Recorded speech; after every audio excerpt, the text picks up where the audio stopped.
Hello दोस्तों, कैसे हैं आप। स्वागत है आपका एजुकेशन अड्डा में। उम्मीद करता हूं आप सभी अच्छे होंगे। आज हम लोग अपनी क्लास को कंटिन्यू करते हैं। लास्ट क्लास में हम लोगों ने 2021 का बहुपद का जो ऑब्जेक्टिव क्वेश्चन हो सकता था क्वेश्चन बैंक से, वो हम लोगों ने सॉल्व किया था। आज हम लोग क्वेश्चन बैंक से ही 2022 का क्वेश्चन सॉल्व करेंगे। फिर उसके बाद 20 का करेंगे, क्योंकि 21 हम लोग कर चुके हैं। 20, 19 और इस तरीके से 5 साल के क्वेश्चन को हम लोग सॉल्व करेंगे। तो चलिए बिना टाइम वेस्ट किए हुए अपनी क्लास को स्टार्ट करते हैं। जो हमारे चैनल पे पहली बार आए हैं तो वीडियो को लाइक करें, शेयर करें और सब्सक्राइब करना ना भूलें। तो चलिए, पहला क्वेश्चन आपके स्क्रीन पे है। पहला क्वेश्चन आपसे कह रहा है कि यदि अल्फा तथा बीटा द्विघात समीकरण x square minus 3 root x minus 12 equal to 3 के शून्यक हो तो alpha plus beta minus root 3 की वैल्यू क्या होगी, है ना। चलिए, एक सिंपल सा आपको क्वेश्चन दिया गया है। क्वेश्चन आपके स्क्रीन पे है, क्वेश्चन पढ़ लें। क्वेश्चन आपसे दिया है कि एक्स स्क्वायर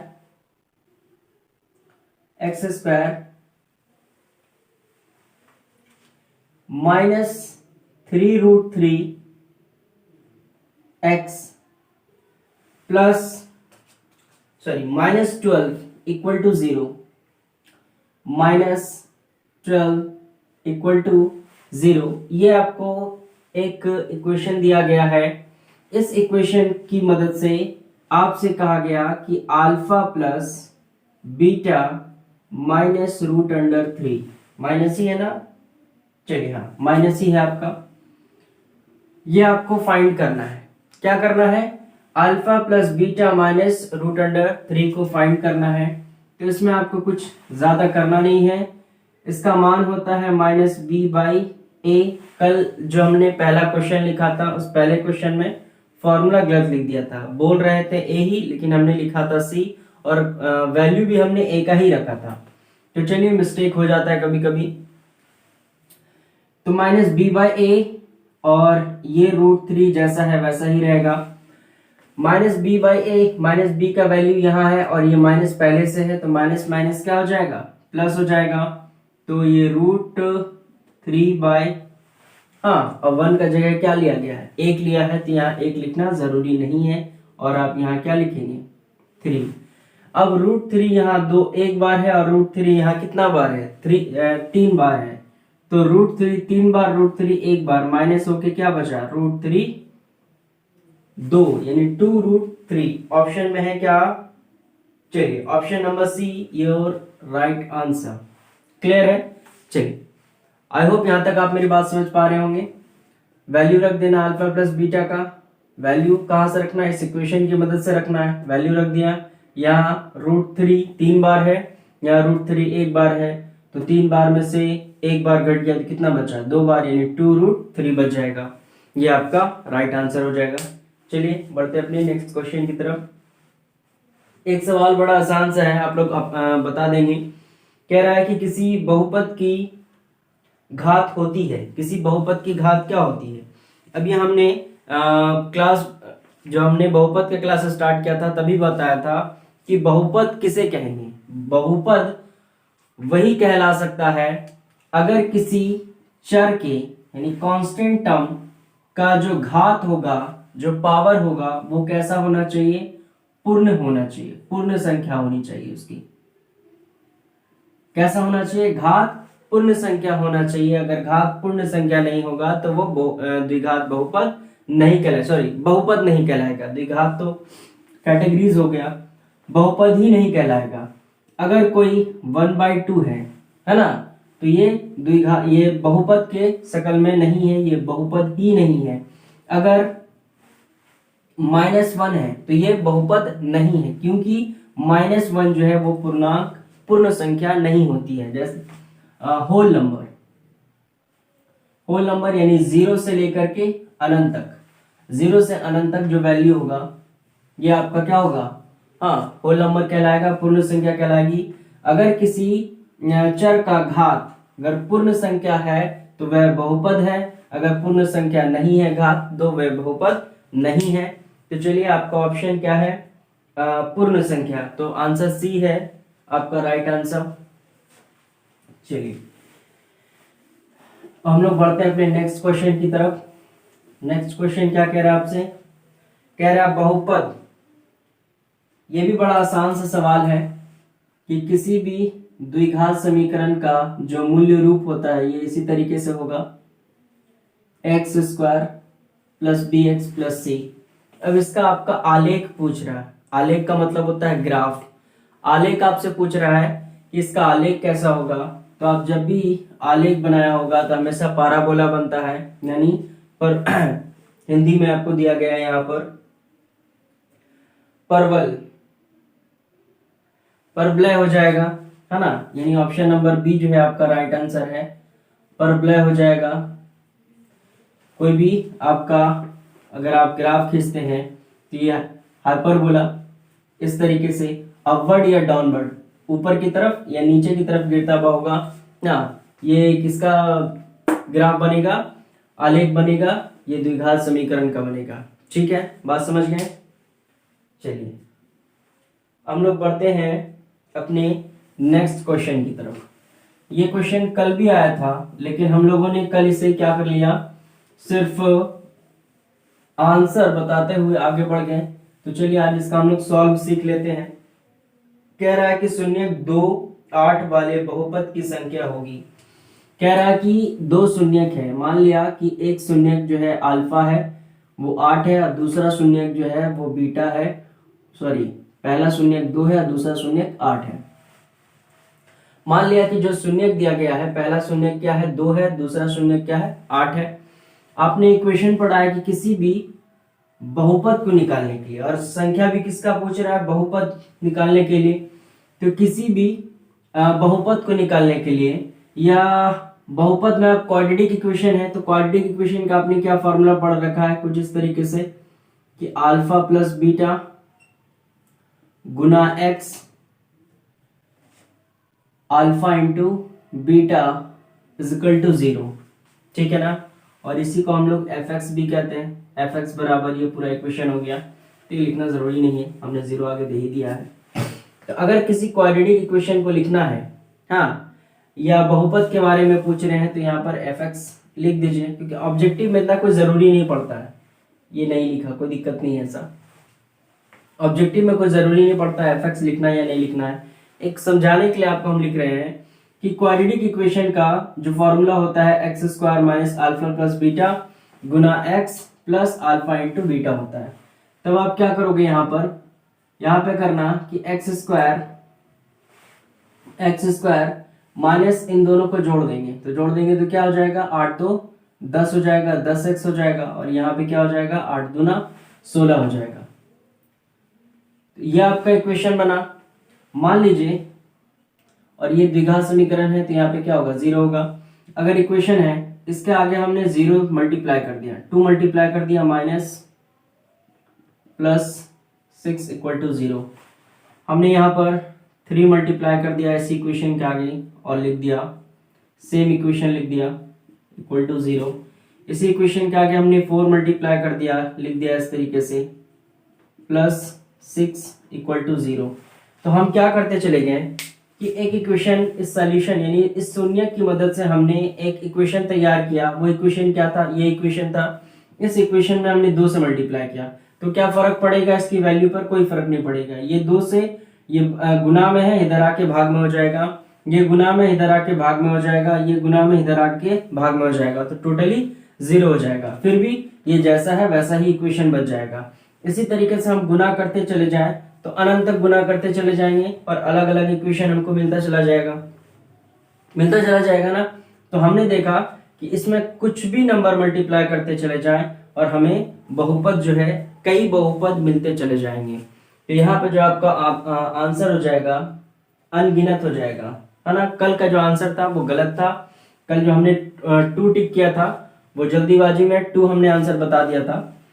होता क्या है कि जब पढ़ाने के लिए हम लोग बैठते हैं तो बोलना कुछ और चाहते हैं, मुंह से कुछ और निकल जाता है। जैसे फर्स्ट वाले क्वेश्चन में लिखा भी हमने, आंसर भी लिखा 5, है, जो ए का जो वैल्यू था 7 वो हमने 7 ही लिखा। लेकिन यहाँ लिख दिया सी। हाँ, तो चलिए इतना सा मिस्टेक हो जाता है, तो इसका क्या हो जाएगा, अनंत हो जाएगा। चलिए अब हम लोग बढ़ते हैं अपने नेक्स्ट क्वेश्चन की तरफ। अगला क्वेश्चन आपसे कह रहा है कि किसी द्विघात बहुपद के शून्यक यदि 2 और 6 है तो द्विघात बहुपद याद करें। यह हमने कल भी बताया था कि एक द्विघात समीकरण के 2 शून्यक दिए गए हैं। हाँ, शून्यक, यहाँ शून्यक का योग नहीं दिया है, आपसे बोल रहा है कि एक द्विघात बहुपद है, ठीक है, जिसके 2 शून्यक दिए गए हैं। किसी द्विघात बहुपद के शून्यक यदि 2 और 6 है, 2 और 6 है, तो मान लिया एक शून्यक 2 है और दूसरा शून्यक क्या है, जो हमने बीटा मान के इसे 6 कर दिया। समझा मेरी बात? कि कोई द्विघात बहुपद है, उसका शून्यक दिया गया है 2 और 6।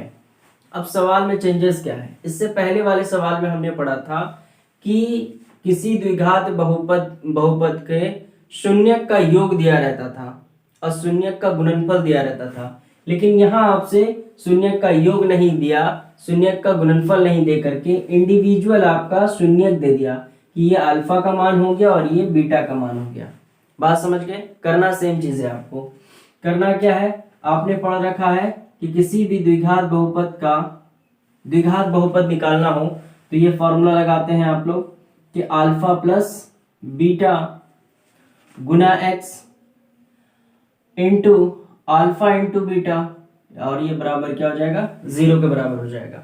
तब आप लोग क्या करेंगे, एक्स स्क्वायर और 2 और 6 दोनों को जोड़ेंगे तो यहाँ क्या हो जाएगा, -8 हो जाएगा, -8x प्लस 6 दूना 12 इक्वल टू 0।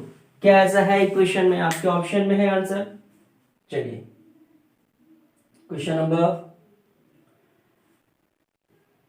नंबर 86 का देखिए, क्वेश्चन नंबर डी है ना, ऑप्शन डी जो है, ऑप्शन डी आपका इस आंसर से मैच कर रहा है, ऑप्शन डी। तो ऑप्शन डी जो है आपका राइट आंसर हो जाएगा। क्लियर है? आई होप यहां तक आप मेरी बात समझ पा रहे हैं।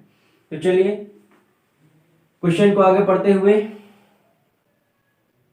यदि दूसरा क्वेश्चन आपके स्क्रीन पे भी है, आप भी क्वेश्चन पढ़ें।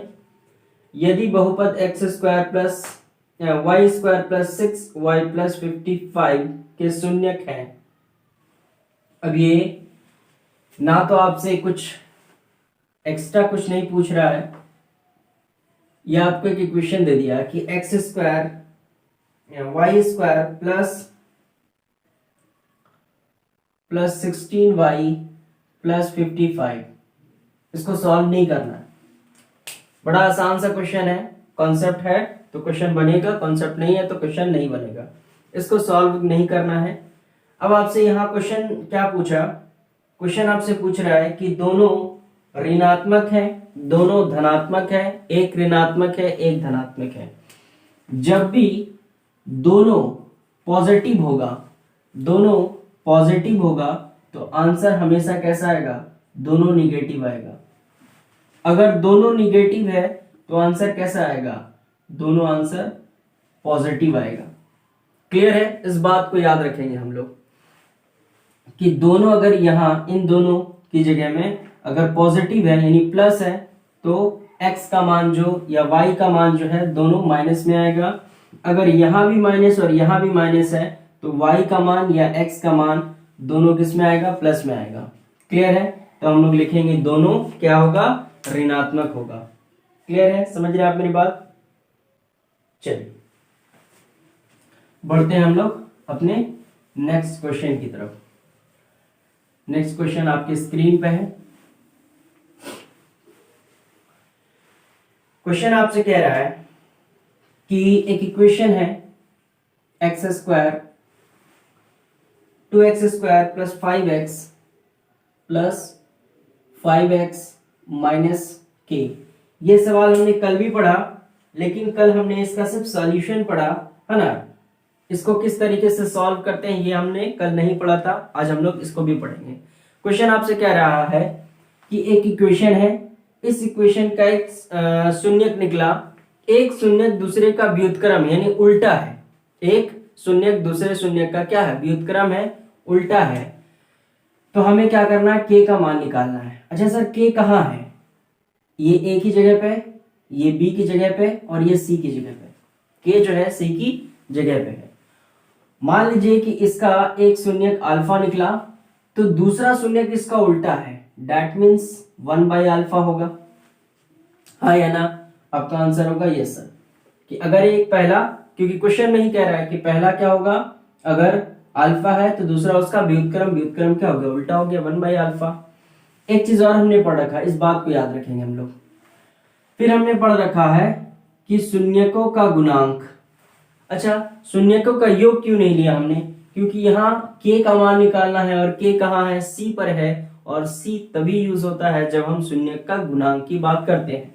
तो शून्य का गुणांक होता है अल्फा इंटू बीटा, तो ये भी क्या है, ये अल्फा का जगह और ये पूरा बीटा का जगह, तो अल्फा इंटू बीटा। अब क्या है आपका c बाई ए, है ना, तो माइनस माइनस के साथ है, माइनस ए की जगह पे क्या है 2 है, ये और ये कैंसिल आउट हो जाएगा, तो ये दाईं से बाईं तरफ चला जाएगा तो 2 हो गया, इक्वल टू क्या हो जाएगा माइनस के, तो माइनस के साथ रख नहीं सकते, इसीलिए आंसर आपका क्या हो जाएगा -2 हो जाएगा। क्लियर है? आई होप यहां तक आप मेरी बात समझ पा रहे हैं और इस कॉन्सेप्ट को भी आप समझ रहे हैं। तो चलिए इस कॉन्सेप्ट को पहले आप उतार लें।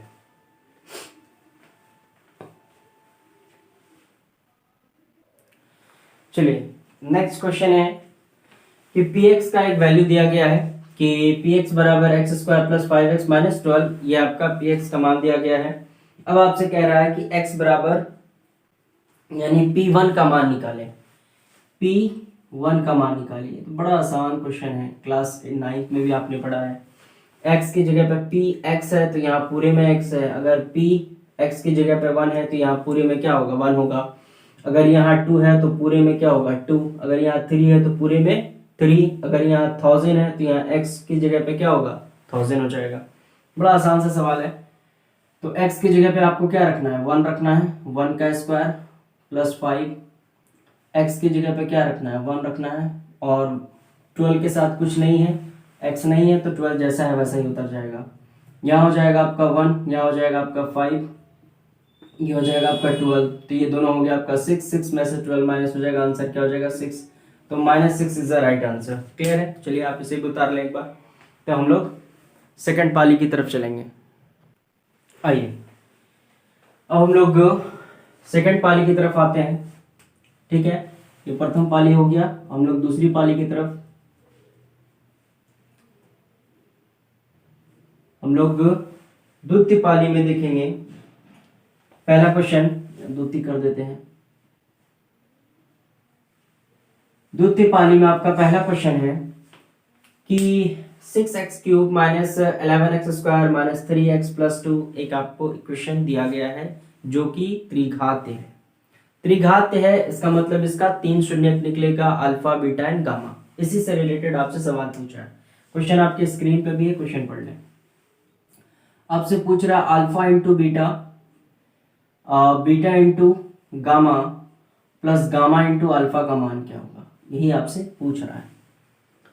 तो मैंने भी आपको पढ़ाया है, जो बच्चे नए हैं वो सीख लें, और जो मेरे चैनल पे पहले से जुड़े हुए हैं ये हमने पढ़ाया है त्रिघात के लिए कि अगर त्रिघात होगा तो शून्य का योग होगा alpha plus beta plus gamma, शून्य के योगों का गुणनक होगा alpha into beta, beta into gamma, gamma into alpha beta gamma, यानी तीनों का एक एक साथ आपका क्या होना मल्टीप्लाई होना, पहले अल्फा का बीटा के साथ, बीटा का गामा के साथ, फिर गामा का अल्फा के साथ।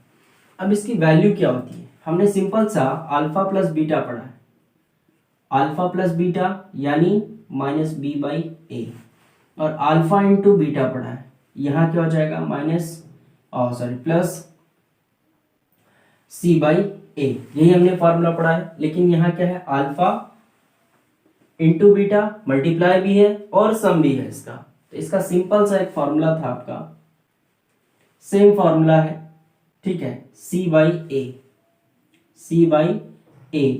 और इसमें जब मल्टीप्लाई में जाते हैं alpha into beta into gamma, तो यहाँ डी आता है, तो इसलिए हम लोग लिखते हैं माइनस डी बाई ए। ठीक है ना, जो हम लोग ये ए हो गया, बी हो गया, ये सी हो गया और ये डी का जगह ले लिया, तो alpha into beta into gamma जब बनाएंगे तो माइनस डी बाई ए इसका फॉर्मूला हो जाएगा। तो इसका फॉर्मूला हो जाता है सी बाई ए, और सी का जगह आप कौन लिया है, -3 लिया है, और ए का जगह कौन लिया है, 6, तो ये कैंसिल आउट हो जाएगा, कितना आ जाएगा, -1/2 इज द राइट आंसर। आसान सा सवाल था, सिर्फ फार्मूला पे बेस्ड। फार्मूला याद रखना है आपको कि सी बाई ए होता है और alpha into beta into gamma d by a होगा। क्लियर है? चलिए नेक्स्ट क्वेश्चन। नेक्स्ट क्वेश्चन आपसे क्या कह रहा है, ये भी सवाल अच्छा है। क्वेश्चन है आपसे कि x², ये थोड़ा डिफरेंट पूछा है, बाकी सब रिपीटेड क्वेश्चन सब है। x² x + 1 - 5, इसका ना शून्यक है अल्फा बीटा, जहां आपको मान किसका निकालना है, मान निकालना है आपको alpha + 1 into beta into 1, alpha into 1 and beta into 1, इसका मान निकालना है। सॉरी, बीटा + 1 इंटू नहीं। तो यहाँ करना क्या है, सबसे पहले आपको इक्वेशन को एक सरल फॉर्म में लेके आना है, समीकरण का एक सरल, जो इसका समीकरण का जो मूल्य रूप होता है उस रूप में लेके आना है।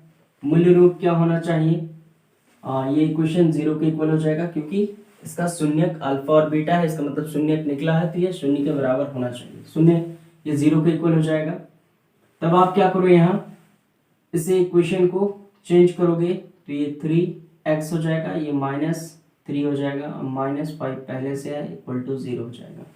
ठीक है ना, ये इससे मल्टीप्लाई हो गया और ये इससे मल्टीप्लाई हुआ, तो माइनस में, ये माइनस प्लस माइनस, अब -5 पहले से है, तो ये दोनों ऐड हो जाएगा। तो इक्वेशन कुछ इस तरीके से चेंज हो गया कि -3x और -8 इक्वल टू 0। मान किसका निकालना है आपको, मान निकालना है अल्फा + 1 और बीटा + 1। तो आप क्या करें, इसको पहले मल्टीप्लाई कर लो, यहाँ से 2 फार्मूला बन के तैयार होगा। इसको जब पहली बार मल्टीप्लाई करोगे तो अल्फा इंटू बीटा से मल्टीप्लाई होगा, इसका मल्टीप्लाई फिर 1 के साथ करना है, तो ये हो जाएगा 1 को अल्फा के साथ बीटा के साथ मल्टीप्लाई करेंगे तो बीटा ही आएगा। इसी तरीके से यहाँ मल्टीप्लाई करेंगे तो ये अल्फा हो जाएगा, फिर यहाँ मल्टीप्लाई करेंगे तो 1/1 हो जाएगा। इन दोनों को जोड़ेंगे तो एक फॉर्मूला बनके तैयार हो गया, शून्यक का योग, और इन ये तो आपको साफ दिख रहा है कि शून्यक का गुणांक है और +1। अब इस इक्वेशन को देखिए, शून्यक का योग c/a, तो माइनस पहले से है, माइनस माइनस प्लस हो जाएगा, a की जगह पे 1 है तो लिखना जरूरी नहीं है। फिर यहाँ क्या हो जाएगा, शून्यक का गुणांक, तो c/a, तो c की जगह पे क्या है 8, यानी -8 है, तो -8 आपको लिखना होगा, और a की जगह पे 1, तो 1 लिखना जरूरी नहीं है, +1। ठीक है, इन दोनों को जोड़ेंगे तो कितना हो जाएगा 4, 4 में से 8 माइनस हो जाएगा, तो आंसर -8 आ जाएगा। क्या -8 है आपके, चलिए C number is the right answer. ठीक है, चलिए इसे भी आप एक बार उतार लें, फिर हम लोग अपने नेक्स्ट क्वेश्चन की तरफ बढ़ेंगे। नेक्स्ट क्वेश्चन जो है बड़ा आसान सा क्वेश्चन है, क्वेश्चन आपके स्क्रीन पे है। कह रहा है निम्नलिखित में से कौन एक द्विघातीय बहुपद है जिसके शून्यक -2 और 6 है। अब इससे पहले वाले सवाल में हमने बताया कि यहाँ शून्यक का योग नहीं दिया गया है, आपको अलग अलग शून्यक दिया गया है। इसका मतलब -2 जो है वो अल्फा है और बीटा जो है वो क्या है आपका, बीटा = 6 दिया गया है। तो हमने फॉर्मूले पर रखना और सेम तरीके से बनाना है। सेम क्वेश्चन है, तो चलिए इसके लिए ये आपके लिए होमवर्क रह गया, आप लोग घर से बना के आप लोग घर पे बना लेना। चलो, आई होप आप लोगों ने उतार लिया होगा। हम लोग नेक्स्ट क्वेश्चन की तरफ बढ़ेंगे। ये क्वेश्चन आपका 46 में पूछा है, द्विघात बहुपद के शून्य की संख्या कितनी होगी। द्विघात बहुपद के शून्यकों की संख्या कितनी होगी। चलिए, बड़ा सिंपल सा सवाल है। द्विघात बहुपद होना चाहिए तो कैसा होना चाहिए? द्विघात बहुपद x square plus b x plus c is equal to 0। अब इसमें क्या पूछा है? शून्यकों की संख्या। तो अगर इसमें दो घात है तो दो शून्यक होगा, एक अल्फा और एक बीटा, तो इसका सही आंसर हो जाएगा 2। क्लियर है? बात समझ रहे हैं ना आप लोग कि द्विघात समीकरण कैसा होना चाहिए? X square plus b x plus सी,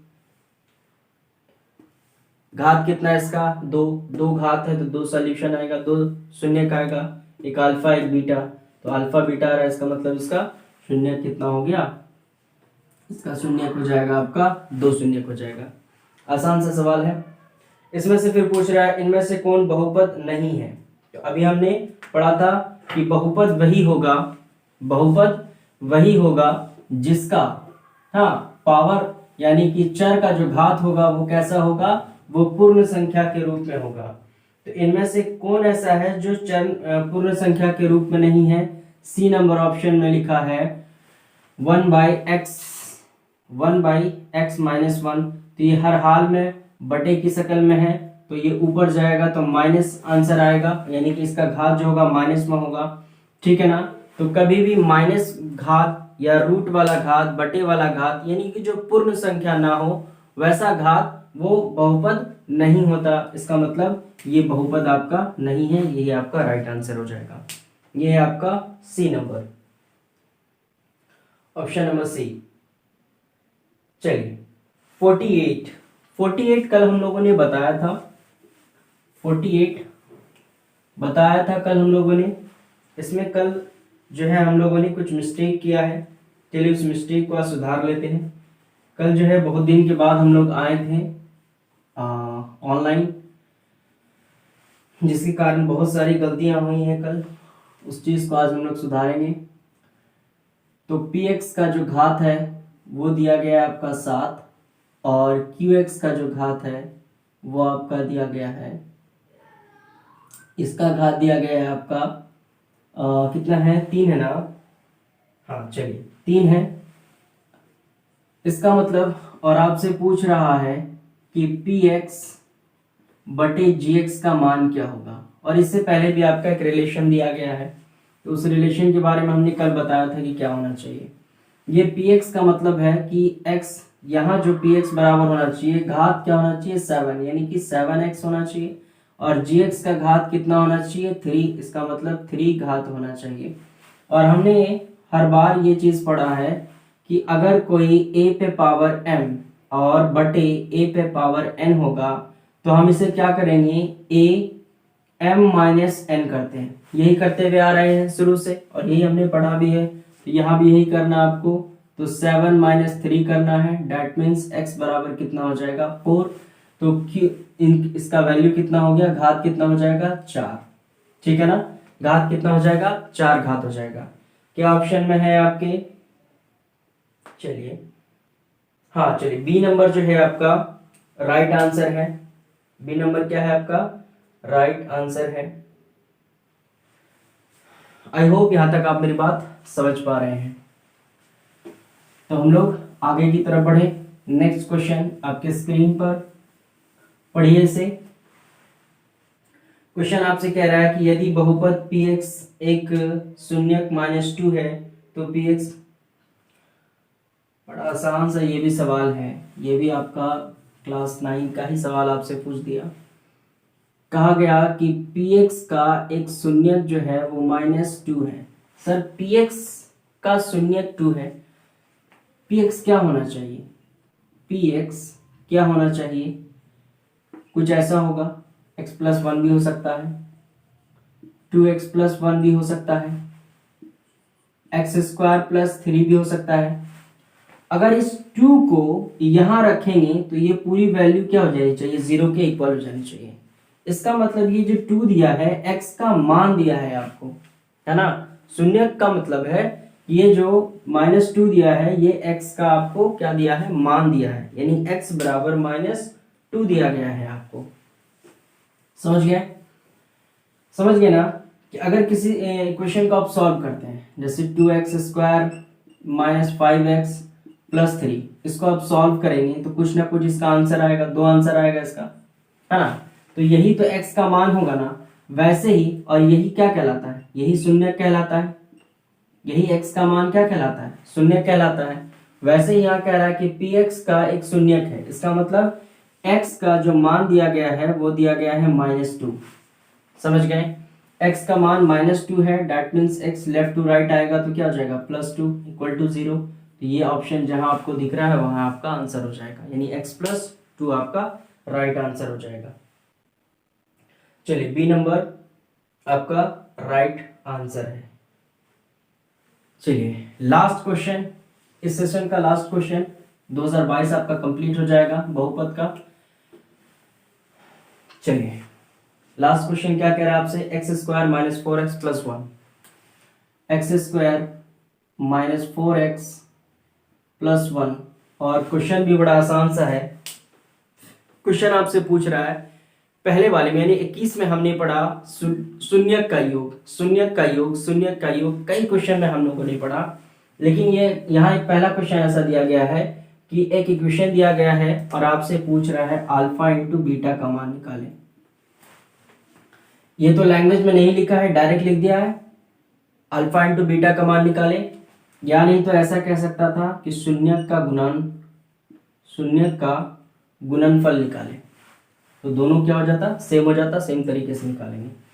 तो अल्फा प्लस बीटा का मान क्या होता है, c/a, a की जगह पे कुछ नहीं है तो 1, दैट मीन्स इसका आंसर क्या हो जाएगा, 1 हो जाएगा। इतना आसान सवाल अगर आपको दे दे तब तो आप पेपर में एकदम फन्नाट तरीके से लिख के आएंगे, बहुत जबरदस्त आपका ऑब्जेक्टिव का पेपर सॉल्व होगा। आई होप ये पूरा सेशन आपको अच्छा लगा हो। अगर ये वीडियो अच्छा लगा है तो दोस्तों को ज़रूर शेयर करें, लोगों को बताएं, और जो आपके करीबी में बोर्ड एग्ज़ाम देने वाले हैं इस बार, उन लोगों को वीडियो शेयर करें और खुद लाइक करें और सब्सक्राइब करना ना भूलें।